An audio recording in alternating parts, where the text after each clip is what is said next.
your first pageant? Yes, first pageant. Oh, ito lang talaga. Ito lang talaga.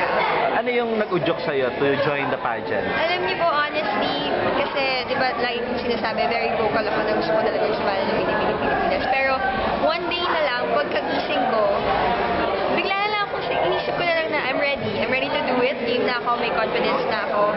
Ready na talaga. Nalaman ko, yung last screening, kinabukasan.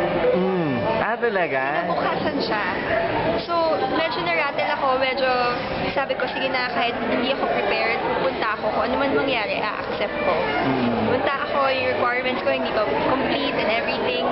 Hindi ko pa alam kung ano talagang dapat ayos, makeup. Pero, pumunta ako kasi gusto ko.